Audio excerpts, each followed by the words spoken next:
বন্ধুরা, কেমন আছো সবাই? আমি আবার নতুন একটা বিষয় নিয়ে চলে এলাম।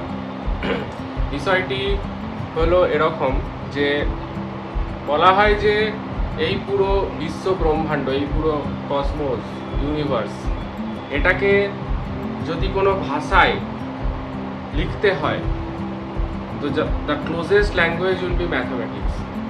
ম্যাথসের ভাষাতেই আমাদের আশেপাশে যা ঘটছে, এই পুরো বিশ্ব ব্রহ্মাণ্ড, ব্ল্যাক হোল থেকে শুরু করে পুরো সৃষ্টির উৎস, সেটাকে ওই ম্যাথামেটিক্সের ভাষাতেই কিন্তু সংখ্যা দিয়েই বোঝানো যাবে। অন্য কোনো ইংলিশ, বাংলা, সংস্কৃত কোনো ভাষাতেই সেইটা পারফেক্টলি করা যাবে না। তো সেই অঙ্কের দুনিয়ার একটা খুব ইন্টারেস্টিং বিষয় আমি রিসেন্টলি পেলাম, সেইটা নিয়েই কথা বলতে চাই। সেটা হচ্ছে ফিবোনাচি সিরিজ। এই সিরিজটা অনেকেই শুনেছেন, নর্মাল একটা ম্যাথামেটিক্স সিরিজ, যেরকম আমরা কোয়ান্টিটেটিভ অ্যাপটিটিউডে সিরিজ করি, সেই সিরিজের মধ্যে এটা একটা প্যাটার্ন। সেটা হচ্ছে 0 আর 1 দিয়ে শুরু হয়, তারপরে নেক্সট টার্মটা প্রিভিয়াস দুটো টার্মের যোগফল হয়। ধরুন 0 আর 1, তারপর 0 প্লাস 1 আবার 1, তারপর 1 প্লাস 1 2, তারপর 2 প্লাস 1 3, তারপর 3 plus 2 5, 5 plus 3 8, 8 plus 5 13, 13 plus 8 21, 21 plus 13 34, এইভাবে সিরিজটা চলতে থাকে। তো এই টার্মগুলো হচ্ছে ফিবোনাচি নাম্বারস বলা হয়, যে 0 1 1 2 3 5 8 13 21 34, এই টার্মগুলোকে ফিবোনাচি নাম্বারস বলা হয়। এবার এটা একটা নর্মাল সিরিজ, কিন্তু এই ফিবোনাচি নাম্বারসগুলো আমরা নেচারে অনেক জায়গায় রিপিট হতে দেখি। যেরকম ফুলের পাপড়ি দেখবেন 8টাই হয়, কি 5টা হবে, কি 13টা হবে, 8টার জায়গায় কিন্তু 7টা হবে না। এটা কি অদ্ভুত ব্যাপার। বা ধরুন আনারসের যে আমরা শেপটা দেখি, আনারসে যে কোন শেপগুলো থাকে, আমরা যদি ওইগুলো একটা পেন্সিল দিয়ে আঁকি, তো আমরা দেখব ফ্রন্টে 8টা থাকবে, ব্যাক এন্ডে ফ্রন্ট এন্ডে 13টা থাকবে, ব্যাক এন্ডে 8টা থাকবে, এবং আরও অন্যান্য। যেমন এবার নেক্সট ওই সিরিজের নেক্সট ভ্যালুটা আসছে তার রেশিওটা, প্রত্যেকটা টার্মকে যখন আমরা প্রিভিয়াস টার্মকে দিয়ে ভাগ করব, তো রেশিওটা অলমোস্ট 1.6 পাই আমরা।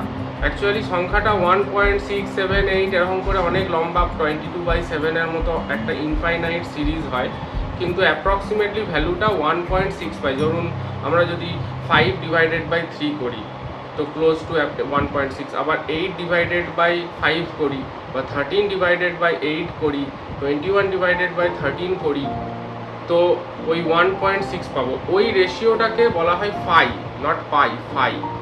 এবং ওইটাকে নাম দেওয়া হয়েছে গোল্ডেন রেশিও, কারণ ওই রেশিওটা অ্যাস্থেটিক্যালি, ওই রেশিওটাকে মেনটেন করে যদি কোনো কনস্ট্রাকশন করা হয়, যদি কোনো বিল্ডিং বানানো হয়, তো বলা হয় সেটা অ্যাস্থেটিক্যালি খুব আমাদের দেখতে ভালো লাগে।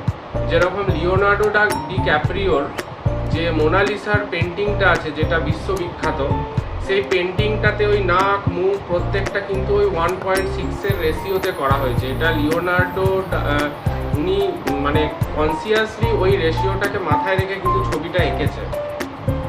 বা শামুকের যে খোলস হয়, আমরা এই যে স্পাইরাল ফর্মটা দেখি, সেই স্পাইরাল ফর্মটাতে ওই 1.6 রেশিওটা হয়। এই রেশিওটা আসছে, মানে এই রেশিওটা যদি একটু আমি এক্সপ্লেন করি কিভাবে ফর্ম হচ্ছে, তো প্রথমে আমি একটা 1-এর স্কোয়ার বানাবো, মানে যেখানে সাইডগুলো 1 ইউনিট, তারপর তার পাশে আরেকটা 1, যেমন 0 1 1, আরেকটা তার পাশেই 1-এর স্কোয়ার বানাবো, তার নিচে একটা 2-এর স্কোয়ার বানাবো, তার পাশে একটা 2-এর পর 3-এর স্কোয়ার বানাবো, 3-এর পর 5-এর স্কোয়ার বানাবো। এইভাবে যদি 8-এর স্কোয়ার, 13-এর স্কোয়ার বানাতে থাকি, এবং প্রত্যেকটা স্কোয়ারের ডায়াগোনালটা আমরা যদি কার্ভে দিয়ে কানেক্ট করি, তো আমরা দেখবো একটা স্পাইরাল ফরমেশন হচ্ছে, এইভাবে এইভাবে এইভাবে এইভাবে। তো সেই স্পাইরাল ফরমেশনটা ব্ল্যাক হোল গ্যালাক্সির যে স্পাইরাল ফরমেশন, শামুকের স্পাইরাল ফরমেশন, এবং নানান জিনিসে সেই স্পাইরাল ফরমেশনটা দেখা যায়। তো এইটাই আমার খুব অদ্ভুত লাগলো, যে মানে এটা একটা ফিলোসফিক্যাল সেন্সও আছে যে যে কোনো জিনিসের আউটপুটটা তার প্রিভিয়াস দুটোকে যোগ করে হচ্ছে। তার মানে এটা যদি আমরা ওই কার্মিক যে আমাদের বলা হয় যে জীবনটা আমাদের প্রিভিয়াস জন্মের এবং এই জন্মের কর্মের ফলই আমাদের জীবনটার প্রেজেন্ট কি হচ্ছে সেটা ডিপেন্ড হচ্ছে যে প্রিভিয়াস আমরা কি করে এসেছি। তো বেসিক্যালি আগে যেইগুলো হচ্ছে সেইটা যোগফলই হচ্ছে আমি। এখনকার আমার যে প্রেজেন্টটা সেটা প্রিভিয়াস আমার সাথে যা হয়েছে সেটা যোগফল। সেটাই ম্যাথামেটিক্সের ভাষায় এই ফিবোনাচি সিরিজ হিসেবে উঠে এসছে। আজকের মতো এইটুকুই, ধন্যবাদ।